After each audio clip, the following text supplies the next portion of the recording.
Hello बच्चों, कैसे हैं आप लोग। आज BSc third year biological chemistry का बायोलॉजिकल मेम्ब्रेन का लास्ट लेक्चर बन रहा है, मतलब आज चैप्टर फिनिश हो जाएगा। ठीक है, और आप लोगों से अनुरोध है कि इस चैप्टर का आंसर सॉल्व करिएगा। क्वेश्चन देखिए आया है कि नहीं आया है। क्वेश्चंस आया मैक्सिमम होगा, आप देख भी रहे होंगे। जो क्वेश्चंस नहीं आएगा आप मेरे व्हाट्सएप पे कॉल कर सकते हो, पूछ सकते हो, लेकिन प्लीज़ ये चैप्टर आजकल में तैयार कर डालो, क्योंकि बायोलॉजिकल केमिस्ट्री आसान नहीं है, स्पेशली फॉर मैथ्स स्टूडेंट।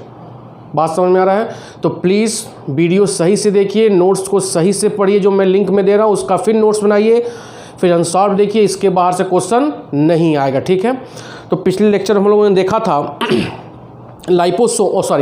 माइसेल्स का फॉर्मेशन। अब हम लोग देखेंगे फॉर्मेशन ऑफ, ये सब पूछता है, फॉर्मेशन ऑफ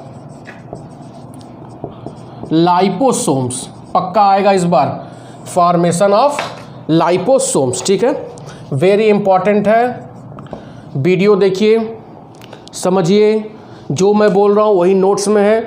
तो जब आप होता क्या यार, जब पिक्चर तुम देख लोगे, कोई फिल्म दिखा दिया जाए आप लोगों को और उस फिल्म की स्टोरी बोला जाए लिखने के लिए, बहुत आसानी से लिख लोगे, नहीं लिख लोगे।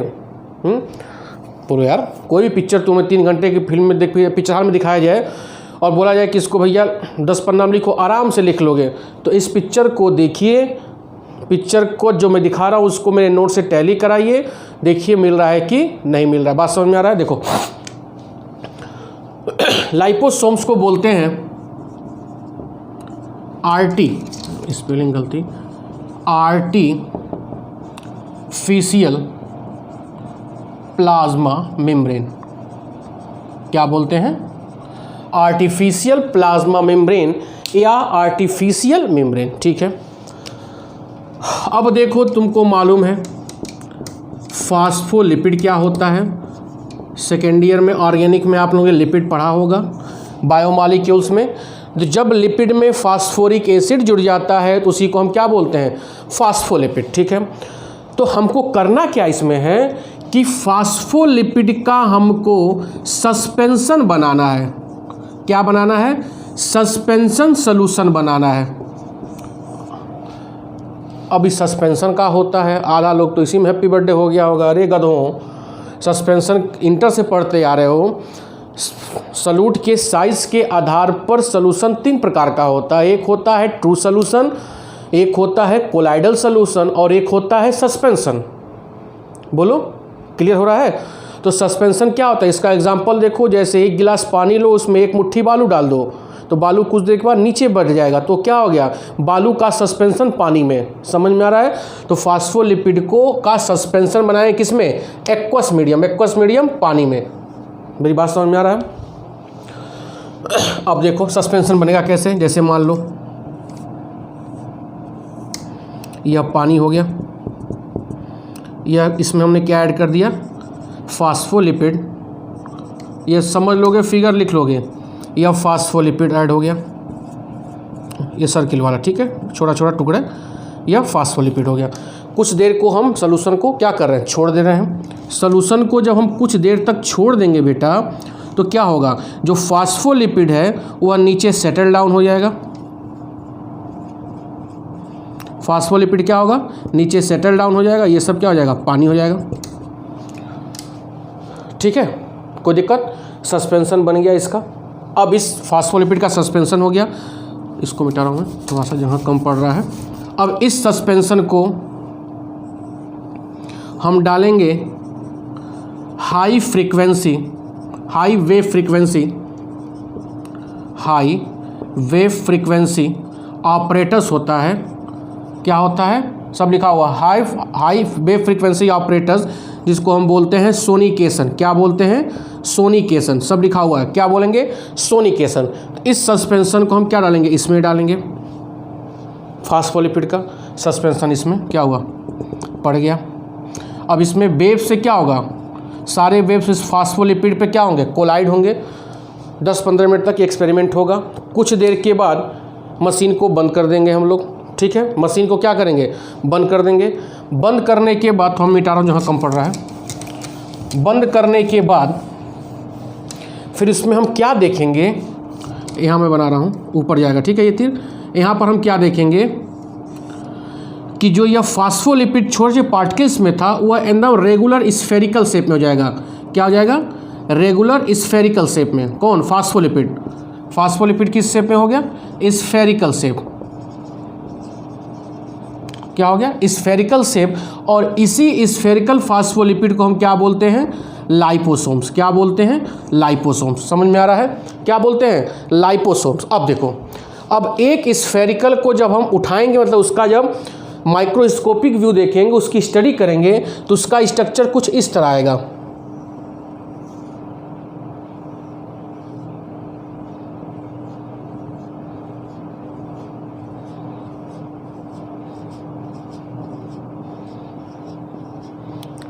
इसका डायमीटर 25 से 50 nm होता है।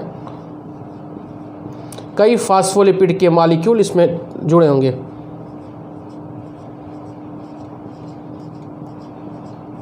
ठीक है, ये ऐसे देखो, ये क्या है?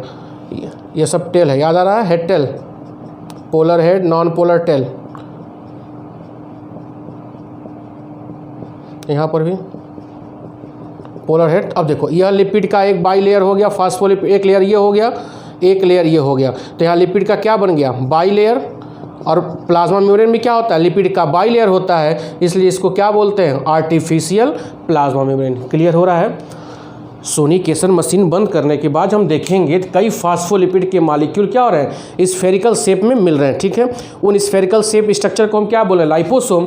और एक स्फेरिकल को जब हम उठा रहे हैं तो इस तरह स्ट्रक्चर प्राप्त हो रहा है, जिसमें एक लेयर लिपिड का ये होगा, जिसमें हेड और टेल होगा। उसी तरह इसमें भी हेड और टेल होगा, तो बाई लेयर बन जा रहा है स्फेरिकल शेप में। इसी नाते इसको हम क्या बोल रहे हैं? Artificial plasma membrane. यही डिस्क्रिप्शन पूरा आपको लिखना है। इसी को हम बोलते हैं फॉर्मेशन ऑफ लाइपोसोम्स। इसका उपयोग बायोटेक्नोलॉजी में होता है, सब मैं लिखा हूँ, मेडिकल साइंस में होता है, दवा के एब्जॉर्प्शन के लिए हम लोग के अंदर इसको ऐड किया था। मतलब बहुत एडवांस टेक्नोलॉजी ये सब है बायोटेक्नोलॉजी में, जिससे हमारा लाइफ जीवन क्या हो सके? आगे बढ़ सके, दवा का और भी आविष्कार हो सके। समझ में आ रहा है? तो सब मैं लिख दिया हूँ। तो this is the formation of liposomes. आपको इसको यही फिगर आपको बनाना भी है, मैं बना भी दिया हूँ पेपर में, कॉपी में, सॉरी नोट्स में। ये आपको बनाना है, सही से समझाना है। यह आपको 2 या 3 नंबर का क्वेश्चन आएगा, हो जाएगा। Formation of liposomes. ठीक है, अब देखो,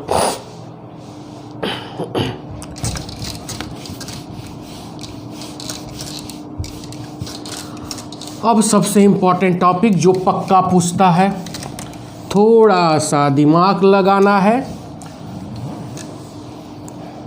तभी जाके समझ में आएगा। ठीक है, पक्का आएगा, ये भी मैं एकदम गारंटी दे रहा हूँ। जितना दे रहा बोल रहा हूँ सब आएगा। क्या हेडिंग है? डोनन इक्विलिब्रियम, DONNAN, डोनन इक्विलिब्रियम या डोनन मेम्ब्रेन इक्विलिब्रियम कह के आता है। ठीक है, समझ में आ गया? बोलो। ठीक है, होता क्या इसमें? अब देखो, डोनन इक्विलिब्रियम में होता क्या है, यह सारी बात हम करेंगे प्लाज्मा मेम्ब्रेन। प्लाज्मा मेम्ब्रेन किस पे डिपेंड, किसकी बात करेंगे हम लोग? Plasma membrane. एक टर्म मैंने लिया था, सेलेक्टिव परमिएबल। सेलेक्टिव परमिएबल होता है, पिछले वीडियो में बताया था। सेलेक्टिव परमिएबल मतलब क्या होगा? कुछ आयंस या कुछ मॉलिक्यूल को अपने से क्या करेगा? क्रॉस करेगा, कुछ को क्रॉस नहीं करेगा, मतलब यह सेलेक्टिव होगा। क्या होगा? सेलेक्टिव होगा। ठीक है, तो यहाँ पे जो प्लाज्मा मेम्ब्रेन का, जिस प्लाज्मा मेम्ब्रेन की बात करेंगे उसका नेचर क्या है? Selective permeable. क्या नेचर है? Selective permeable. ठीक है, दूसरी बात, इसको किसने डिस्कवर किया था? Frederick George Donnan. सब लिखा हुआ है, फ्रेडरिक जॉर्ज डोनेन। ठीक है, फ्रेडरिक जॉर्ज डोनेन ने इसको क्या किया था? खोजा था। यहाँ तक कोई दिक्कत है? ये सब कहानी फानी सब लिख दिया, कहानी समझना है। अब देखो, इस पे हम एक्सपेरिमेंट करेंगे, एक एक्सपेरिमेंट करेंगे। ठीक है, ध्यान दो। मिटाऊँ इसको मैं, लॉन्ग क्वेश्चन में आता है ये। 1.5 पन्ने का लिखित है, फिगर सहित है। ठीक है, 2 पन्ने लग जाएगा, जरा समझो।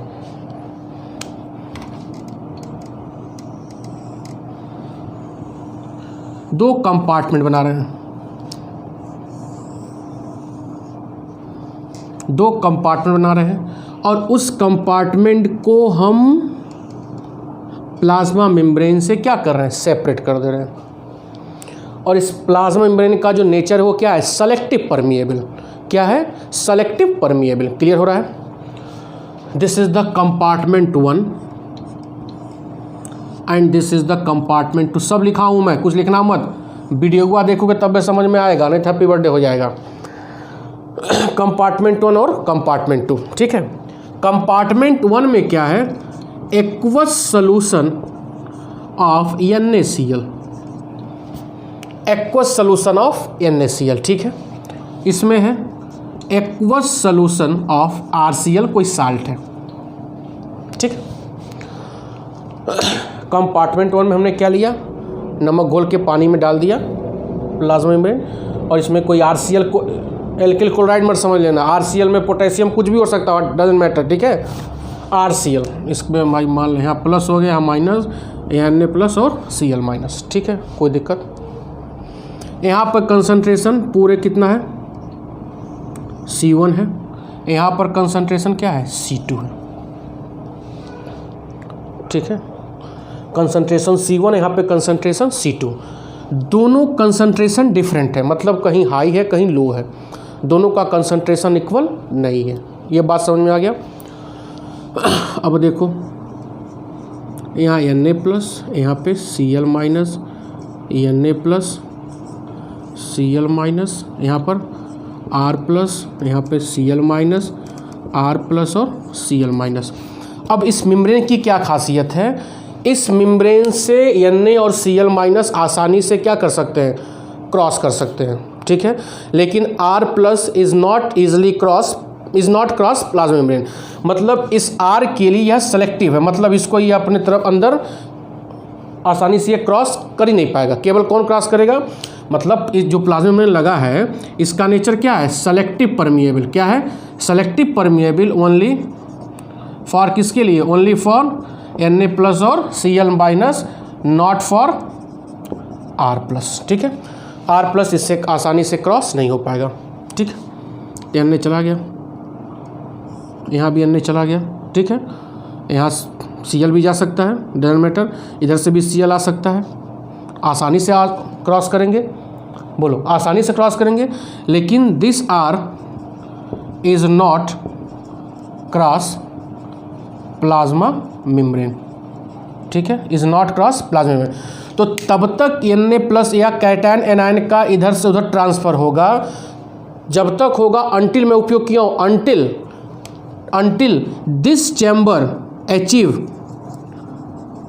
Thermodynamically equilibrium. नहीं समझ में आया? तब तक कैटायन एनायन का इधर से उधर ट्रांसफ़र होगा जब तक कि यह दोनों सॉल्यूशन C1 और C2 का कंसंट्रेशन क्या ना हो जाए, बराबर हो जाए। उसी को हम क्या बोलते हैं, डोनर इक्विलिब्रियम। क्लियर हुआ है? बोलो। अब देखो, अब मैं मानता हूँ केवल इधर से Na जा रहा है, ठीक है, कंपार्टमेंट 1 Na और Cl भी जा रहा है, यह इक्विलिब्रियम है, दो लाइन, ठीक है।